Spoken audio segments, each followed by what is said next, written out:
जय हिंद दोस्तों, मेरा नाम पूरन प्रसाद है और मैं आपको 10वीं की परीक्षा के लिए साइंस का क्रैश कोर्स चला रहा हूं ताकि आप लोग को कम समय में पढ़ करके अच्छा मार्क ला सकते हैं।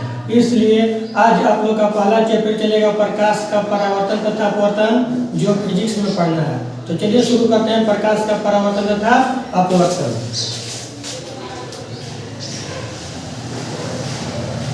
प्रकाश का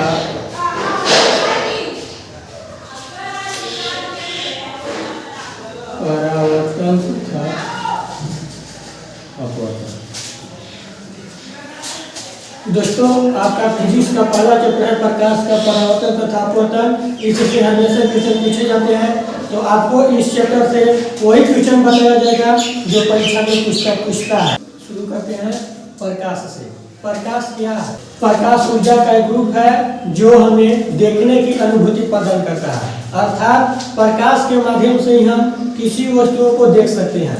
जो प्रकाश है इसका दो प्रकार की इसका द्वैध सिद्धांत है। पहला कि प्रकाश तरंग के रूप में गति करता है और दूसरा प्रकाश कणिका के रूप में गति करता है, कण के रूप में गति करता है। अर्थात प्रकाश विद्युत चुंबकीय तरंग भी है और प्रकाश कण का बना होता है, इसलिए प्रकाश कण के रूप में तेजी से एक सीधी रेखा में गमन करता है। तो प्रकाश जब भी गमन करता है तो एक सीधी रेखा में गमन करता है। प्रकाश विद्युत चुंबकीय तरंग है और प्रकाश कण से मिलकर के बना है। यही प्रकाश का दोहरी प्रकृति बताता है। तो प्रकाश जो है, इस प्रकाश की चाल वायु में 3 × 10⁸ मीटर प्रति सेकेंड होता है और वायु में भी 3 × 10⁸ मीटर प्रति सेकेंड और निर्वात में भी 3 × 10⁸ मीटर प्रति सेकेंड होता है। तो पूछेगा कि प्रकाश की चाल कितना होता है। अगर पूछेगा वायु में तो 3 × 10⁸ मीटर प्रति सेकेंड और पूछेगा निर्वात में तो 3 × 10⁸ मीटर प्रति सेकेंड। और पूछेगा कि जल में प्रकाश की चाल कितना होता है, तो जल में प्रकाश की चाल 2.25 × 10⁸ मीटर प्रति सेकेंड होता है और कांच में प्रकाश की चाल 2 × 10⁸ मीटर प्रति सेकेंड होता है। तो प्रकाश ऊर्जा का एक रूप है जो हमें देखने की अनुभूति प्रदान करता है। प्रकाश की द्वैध सिद्धांत है, अर्थात प्रकाश तरंग के रूप में भी गति करता है और कण के रूप में भी गति करता है। प्रकाश में एक सीधी रेखा में गमन करता है। प्रकाश की चाल पूछेगा निर्वात में तो 3 × 10⁸ मीटर प्रति सेकेंड। प्रकाश की चाल वायु में पूछेगा तो 3 × 10⁸ मीटर प्रति सेकेंड। पूछेगा जल में प्रकाश की चाल तो 2.25 × 10⁸ मीटर प्रति सेकेंड और कांच में पूछेगा प्रकाश की चाल तो 2 × 10⁸ मीटर प्रति सेकेंड। अब देखिएगा, कुछ वस्तुएं हैं जो प्रकाश उत्सर्जित करती है और कुछ वस्तुएं हैं जो प्रकाश उत्सर्जित नहीं करती है। जैसे सूरज है, सूरज का अपना खुद का प्रकाश होता है, परंतु चांद का अपना खुद का प्रकाश नहीं होता है। चांद सूर्य की प्रकाश से प्रकाशित होता है। तो वह वस्तुएं जिसका अपना खुद का प्रकाश होता है या खुद से प्रकाश उत्सर्जित करती है उसे दीप्त वस्तुएं कहते हैं,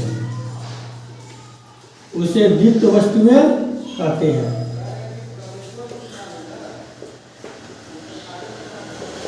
वे वस्तुएं जिसका अपना खुद का प्रकाश होता है या खुद से प्रकाश उत्सर्जित करते हैं उसे दीप्त वस्तुएं कहते हैं। एक बार फिर सुनिएगा, वे वस्तुएं जिसका अपना खुद का प्रकाश होता है या खुद से प्रकाश उत्सर्जित करते हैं उसे दीप्त वस्तुएं कहते हैं। जैसे सूर्य, तारा, मोमबत्ती। सूर्य, तारा, मोमबत्ती दीप्त वस्तुएं हैं क्योंकि इनका अपना खुद का प्रकाश होता है। और वे वस्तुएं जिसका अपना प्रकाश खुद का नहीं होता है या प्रकाश उत्सर्जित नहीं करते हैं उसे अदीप्त वस्तुएं कहते हैं।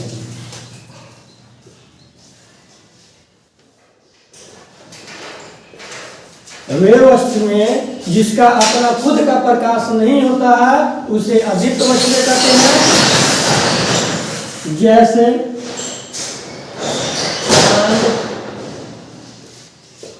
ईट, पत्थर। चांद, ईट, पत्थर ये सभी का अपना खुद का प्रकाश नहीं होता है। चांद सूर्य के प्रकाश से प्रकाशित होता है, इसलिए चांद, ईंट, पत्थर, ये सभी क्या है? अदीप्त वस्तुएं हैं। तो वे वस्तुएं जिनका खुद का प्रकाश होता है उसे दीप्त वस्तुएं कहते हैं, और वे वस्तुएं जिसका अपना खुद का प्रकाश नहीं होता है उसे अदीप्त वस्तुएं कहते हैं।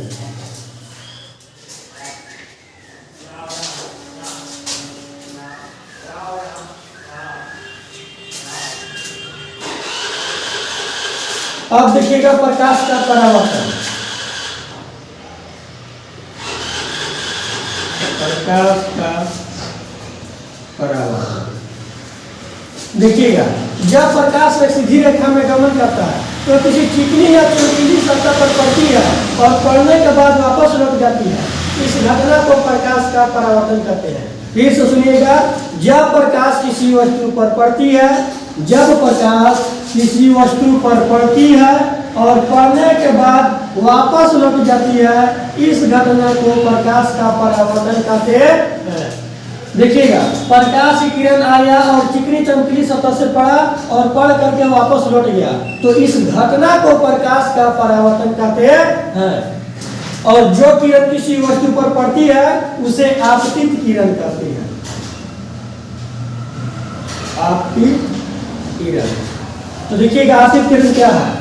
जो प्रकाश किसी वस्तु पर पड़ती है, जो प्रकाश किसी वस्तु पर पड़ती है उसे आपतित किरण कहते हैं, और जिस बिंदु पर पड़ती है उस बिंदु को आपतन बिंदु कहते हैं। आपतन बिंदु कहते हैं। तो जब प्रकाश किसी वस्तु पर पड़ती है तो उसे आपतित किरण कहते हैं, और जिस बिंदु पर पड़ती है उस बिंदु को आपतन बिंदु कहते हैं। और जब प्रकाश की किरण किसी वस्तु पर पड़ने के बाद वापस लौट जाती है तो उस किरण को परावर्तित किरण कहते हैं। परावर्तित किरण कहते हैं।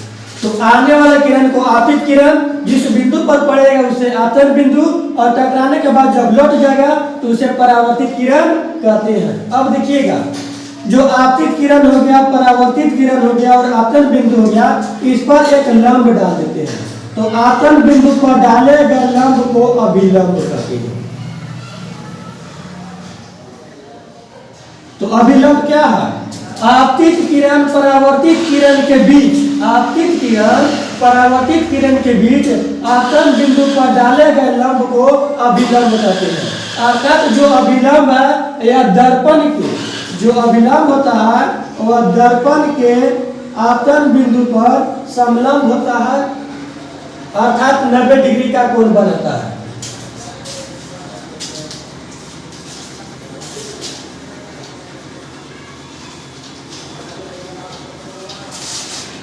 चलिए, इतना तो समझ गया। जब प्रकाश किसी वस्तु पर पड़ती है और पड़ने के बाद वापस लौट जाती है, इस घटना को प्रकाश का परावर्तन कहते हैं। और आने वाले किरण को आपतित किरण, और किसी वस्तु पर पड़ने के बाद जब लौट जाती है तो उसे परावर्तित किरण, और जिस बिंदु पर पड़ती है उसे आपतन बिंदु, और आपतन बिंदु पर डाले गए लंब को अभिलंब कहते हैं। आप प्रकाश परावर्तन के नियम जानते हैं।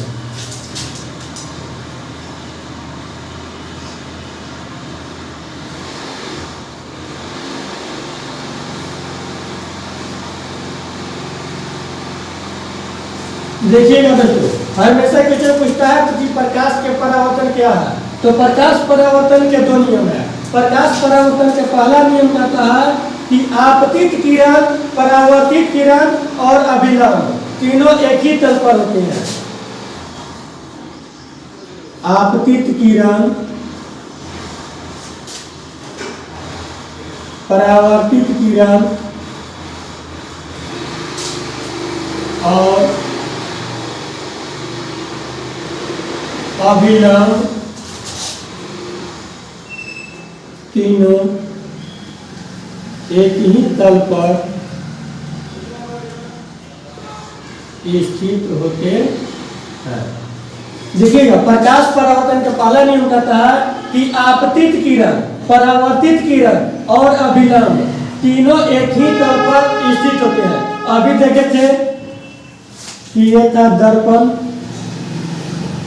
इस पर पड़ने वाली किरण को आपतित किरण और टकरा कर लौटने वाली किरण को परावर्तित किरण, और इस पर डालने गए लंब को अभिलंब। अर्थात आपतित किरण, परावर्तित किरण और अभिलंब तीनों एक ही तल पर स्थित होते हैं।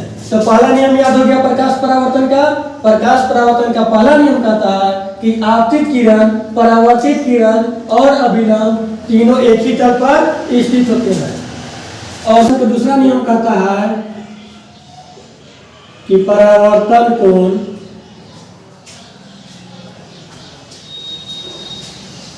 आपतन कोण के बराबर होता है। देखिएगा, प्रकाश परावर्तन के दूसरा नियम कहता है कि परावर्तन कोण आपतन कोण के बराबर होता है।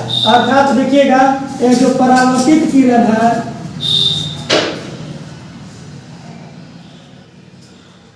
और यह अभिलंब है, तो परावर्तित किरण और अभिलंब के साथ जो कोण बनता है उसे परावर्तन कोण कहते हैं। परावर्तित किरण और अभिलंब के साथ जो कोण बनता है उसे परावर्तन कोण कहते हैं। और आपतित किरण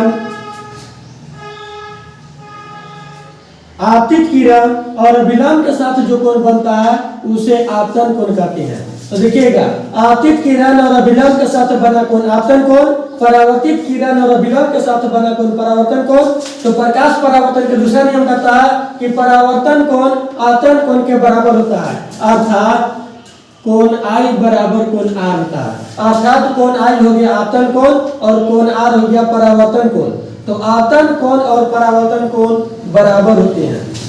इसी प्रकाश परावर्तन के दूसरा नियम से एक नंबर के ऑब्जेक्टिव क्वेश्चन पूछता है। देखिए क्वेश्चन किस प्रकार से पूछता है।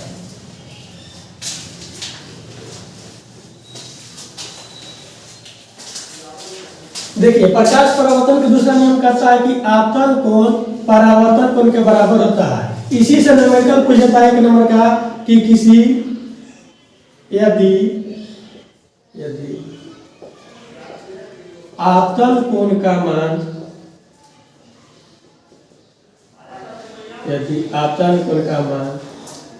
30 डिग्री है तो परावर्तन कोण का मान ज्ञात करें। अब देखिएगा, प्रकाश परावर्तन का दूसरा नियम कहता है कि आपतन कोण परावर्तन कोण के बराबर होता है। और क्वेश्चन में दिया है कि यदि आपतन कोण का मान 30 डिग्री है तो परावर्तन कोण का मान ज्ञात करें। अर्थात कोण आई बराबर कोण आर लगा देंगे। और कोण आई का मान कितना दिया है? 30 डिग्री दिया है, क्योंकि आपतन कोण दिया है, आपतन कोण को आई से सूचित करते हैं। तो कोण आई का मान 30 डिग्री दिया है बराबर कोण आर। अर्थात कोण आर का मान भी कितना हो गया? 30 डिग्री हो गया। इस आपको समझ में आ गया? कोई दिक्कत है? एक बार और एक क्वेश्चन देखिए। यदि क्वेश्चन देता है कि परावर्तन कोण का मान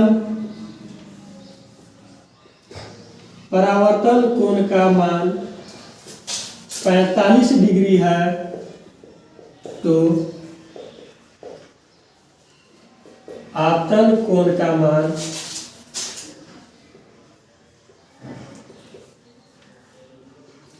यहाँ पर ध्यान दीजिएगा, कुछ बोल रहा है कि परावर्तन कोण का मान अर्थात कोण आर का मान दिया है 45 डिग्री और कोण आई का मान पूछ रहा है। तो प्रकाश परावर्तन के दूसरा नियम से पढ़े है कि आपतन कोण परावर्तन कोण के बराबर होता है। अर्थात कोण आई बराबर कोण आर होता है।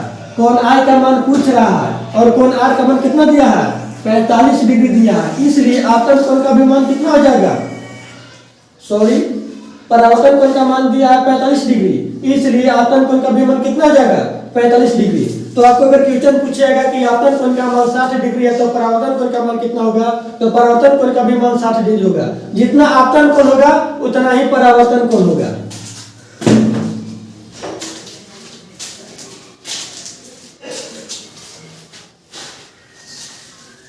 प्रतिबिंब क्या है? प्रतिबिंब एक प्रकाशीय छाया है जो प्रकाश के परावर्तन या अपवर्तन के फलस्वरूप बनता है। जैसे आप अपना चेहरा देखे होंगे ऐनक में तो आपका प्रतिबिंब बनता है, वह आपका प्रतिबिंब प्रकाश के कारण बना है। तो इसलिए बोलते हैं कि प्रतिबिंब क्या है? तो प्रतिबिंब एक प्रकाशीय छाया है जो प्रकाश के अपवर्तन या परावर्तन के फलस्वरूप बनता है। प्रतिबिंब क्या है? प्रतिबिंब एक प्रकाशीय छाया। प्रतिबिंब क्या है? प्रतिबिंब एक प्रकाशीय छाया है जो प्रकाश के परावर्तन या अपवर्तन के फलस्वरूप बनता है। तो चलिए प्रतिबिंब क्लियर हो गया कि प्रतिबिंब एक प्रकाशीय छाया है जो प्रकाश के परावर्तन या अपवर्तन के फलस्वरूप बनता है। जैसे आप देखे होंगे, अपना चेहरा देखे होंगे तो उसमें क्या होता है, प्रतिबिंब दिखाई देता है। या आप सिक्का को जल में डाल करके देखे होंगे तो वह सिक्का अपने स्थान से ऊपर दिखाई देता है, वह सिक्का भी क्या होता है, एक प्रकार का प्रतिबिंब होता है। या आप देखे होंगे कोई वस्तु हो गया, कोई लकड़ी को अगर जल में डाले हैं तो मुड़ा हुआ प्रतीत होता है, और मुड़ा हुआ प्रतीत होता है वो उसका प्रतिबिंब होता है जो प्रकाश के अपवर्तन के फलस्वरूप बनता है। और जब हम अपना चेहरा ऐनक में देखते हैं तो प्रकाश के परावर्तन के फलस्वरूप प्रतिबिंब बनता है। तो जो प्रतिबिंब है, यह प्रतिबिंब दो प्रकार के होते हैं। प्रतिबिंब दो प्रकार के होते हैं। पहला वास्तविक प्रतिबिंब, दूसरा आभासी प्रतिबिंब। आभासी प्रतिबिंब को काल्पनिक प्रतिबिंब भी कहते हैं। तो देखिएगा, प्रतिबिंब दो प्रकार का होता है, एक वास्तविक प्रतिबिंब और एक आभासी प्रतिबिंब। तो वास्तविक प्रतिबिंब क्या है, वे प्रतिबिंब जिसे पर्दे पर प्राप्त किया जा सकता है उसे वास्तविक प्रतिबिंब कहते हैं। फिर से समझिए कि वास्तविक प्रतिबिंब क्या है, वे प्रतिबिंब जिसे पर्दों पर प्राप्त किया जा सकता है उसे वास्तविक प्रतिबिंब कहते हैं। जैसे आप सिनेमा पर्दे पर नायक या नायिका का प्रतिबिंब देखते हैं, जैसे अक्षय कुमार का प्रतिबिंब देखे तो वह क्या है, जो सिनेमा पर जो पर्दा पर हम उनका प्रतिबिंब देखे वह वास्तविक प्रतिबिंब है। तो किसी पर्दे पर बना प्रतिबिंब क्या होता है, वास्तविक प्रतिबिंब। वे प्रतिबिंब जिसे पर्दे पर प्राप्त किया जा सकता है उसे वास्तविक प्रतिबिंब कहते हैं। जैसे सिनेमा हॉल में पर्दे पर बना प्रतिबिंब। और आभासी प्रतिबिंब क्या है, वे प्रतिबिंब जिसे पर्दे पर नहीं प्राप्त किया जा सकता है उसे आभासी प्रतिबिंब कहते हैं। जैसे आप देखे होंगे समतल दर्पण में अपना चेहरा देखोगे तो समतल दर्पण में अपना बना हुआ जो चेहरा है वह आभासी प्रतिबिंब है। तो फिर से ध्यान दीजिएगा, वे प्रतिबिंब जिसे पर्दे पर प्राप्त किया जा सकता है वास्तविक प्रतिबिंब कहलाता है, और वे प्रतिबिंब जिसे पर्दे पर प्राप्त नहीं किया जा सकता है उसे आभासी प्रतिबिंब कहते हैं। आभासी प्रतिबिंब को ही काल्पनिक प्रतिबिंब कहते हैं।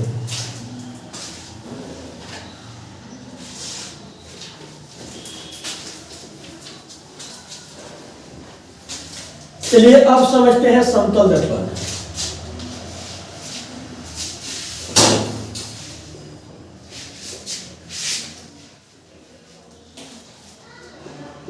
पहले समझिए कि दर्पण बनता कैसे है। तो जो दर्पण है उसके एक साइड पर सिल्वर अर्थात चांदी का परत लगा दिया जाता है और उसको बचाने के लिए लाल पेंट लगा दिया जाता है। तो कांच के जब ऊपर सिल्वर का एक तरफ परत चढ़ा दिया जाता है तो दर्पण का निर्माण होता है। और अगर समतल दर्पण पूछेगा तो समतल दर्पण वे दर्पण जिसका परावर्तक सतह समतल हो उसे समतल दर्पण कहते हैं। अर्थात देखिएगा इस प्रकार का समतल कांच रहेगा, उस पर पेंट चढ़ा दिया जाएगा। अब यह जो दर्पण प्राप्त हुआ यह समतल दर्पण है। तो समतल दर्पण की परिभाषा कैसे देंगे, वैसा दर्पण जिसका परावर्तक सतह समतल हो उसे समतल दर्पण कहते हैं। जैसे देखिएगा इस समतल दर्पण है तो इसके पीछे वाला साइड में पेंट किया गया और जिसका आगे वाला साइड है इसको बोलते हैं परावर्तक सतह। तो जिसका परावर्तक सतह समतल हो उसे समतल दर्पण कहते हैं। लिखिए, वे दर्पण जिसका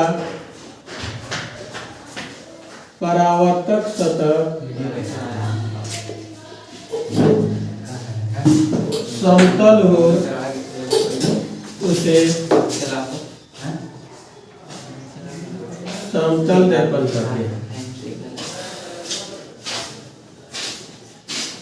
तो फिर से देखिएगा, वे दर्पण जिसका परावर्तक सतह समतल हो उसे समतल दर्पण कहते हैं। जो समतल दर्पण है इसमें जो प्रतिबिंब बनता है वह आभासी और सीधा बनता है। आभासी अभी बताए थे कि जिसको पर्दे पर नहीं प्राप्त किया जा सकता है उसे आभासी प्रतिबिंब कहते हैं। तो पूछता है क्वेश्चन 1 नंबर का कि समतल दर्पण में बना हुआ प्रतिबिंब कैसा होता है। तो समतल दर्पण में बना हुआ प्रतिबिंब आभासी और सीधा होता है।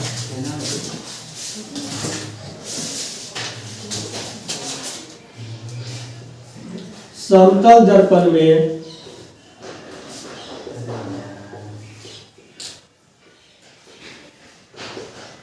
बना प्रतिबिंब आभासी यानी कि काल्पनिक, आभासी और सीधा होता है। परंतु समतल दर्पण में होता क्या है कि इसमें पार्श्व प्रतिलोमन होता है। पार्श्व प्रतिलोमन का अर्थ है कि हमारा बायां साइड दायां दिखाई देगा और दायां साइड बायां दिखाई देगा। जैसे आप देखे होंगे इस प्रकार से रेड लिखा हुआ है, जब इसे हम समतल दर्पण में देखेंगे तो किस प्रकार से दिखाई देगा, या इस प्रकार से दिखाई देगा। अर्थात तो बायां वाला साइड दाहिना दिखाई देगा और दायां वाला साइड बायां दिखाई देगा। इसी को बोलते हैं पार्श्व प्रतिलोमन। तो समतल दर्पण में बना प्रतिबिंब आभासी और सीधा होता है, और क्या होता है, पार्श्व प्रतिलोमन होता है। जैसे आप समतल दर्पण में देखे होंगे, दाहिना हाथ उठाइएगा तो उसमें आपको बायां हाथ दिखाई देगा, और बायां हाथ उठाइएगा तो दाहिना हाथ उठाते हुए दिखाई देगा। तो पार्श्व प्रतिलोमन का अर्थ हुआ कि बायां दायां दिखाई देगा और दायां बायां दिखाई देगा। तो समतल दर्पण के प्रतिबिंब के बारे में समझ गए। अब समझते हैं कि समतल दर्पण का उपयोग क्या होता है।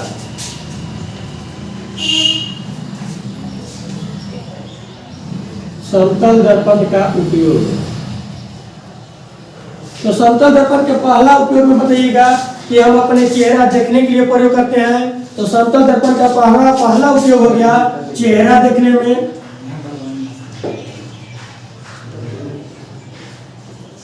और दूसरा हो गया, आप देखे होंगे पेरिस्कोप होता है। जब पनडुब्बी के अंदर नीचे जल के अंदर कोई व्यक्ति होते हैं तो वह पेरिस्कोप के माध्यम से जल में रहते हुए भी बाहर का दृश्य देख लेते हैं।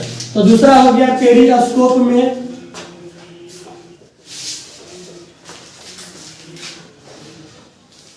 और आप देखे होंगे कि जब अत्यधिक मुड़ान वाला सड़क होता है उस पर दुर्घटना न हो, इसके लिए अत्यधिक मुड़ान वाले सड़क पर भी समतल दर्पण का उपयोग करते हैं। अत्यधिक मुड़ान वाले सड़क पर, जैसा देखिएगा इस प्रकार से सड़क है, तो यहाँ से जो गाड़ी जाएगा और इधर से जो गाड़ी आएगा वो एक दूसरे को नहीं देख पाएगा और एक्सीडेंट हो सकता है। इसलिए यहाँ पे समतल दर्पण का प्रयोग करते हैं ताकि आने वाला जो वाहन है उसे देखा जा सकता है। तो समतल दर्पण का उपयोग याद रखिएगा चेहरा देखने में, पेरिस्कोप में और अत्यधिक मुड़ान वाले सड़क पर इसका उपयोग किया जाता है।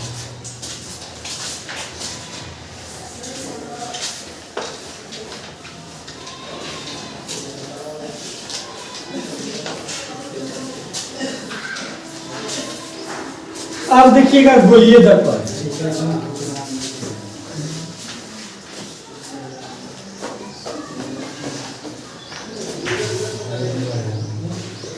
गोलीय दर्पण क्या होता है? गोलीय दर्पण जो है यह कांच के खोखला गोला के ऊपर पेंट किया हुआ रहता है। तो देखिएगा गोलीय दर्पण क्या है। कांच के खोखले गोले को अंदर या बाहर से पेंट किया जाता है तो गोलीय दर्पण का निर्माण होता है। देखिएगा यह कांच के खोखला गोला है, इसको अंदर से या बाहर से पेंट कर दिए तो गोलीय दर्पण का निर्माण हो गया। अब देखिएगा यदि यह गोलीय दर्पण उठा हुआ है तो इसको उत्तल दर्पण बोलते हैं, और यह गोलीय दर्पण धंसा हुआ है इसलिए इसे अवतल दर्पण कहते हैं। तो फिर से समझिएगा कि गोलीय दर्पण क्या है। गोलीय दर्पण कांच के खोखले गोले का बना होता है जिसको अंदर या बाहर से पेंट किया जाता है। जिस गोलीय दर्पण का परावर्तक सतह उठा हुआ रहता है उसे उत्तल दर्पण कहते हैं, और जिस गोलीय दर्पण का परावर्तक सतह धंसा हुआ रहता है उसे अवतल दर्पण कहते हैं। उत्तल दर्पण फिर से समझिएगा कि वे गोलीय दर्पण जिसका परावर्तक सतह उठा हुआ हो उसे उत्तल दर्पण कहेंगे, और वे गोलीय दर्पण जिसका परावर्तक सतह धंसा हो उसे अवतल दर्पण कहते हैं। चलिए दोस्तों, इसके अगले वीडियो में बताएंगे कि गोलीय दर्पण में प्रकाश का परावर्तन कैसे होता है और प्रतिबिंब का निर्माण कैसे होता है। जय हिंद।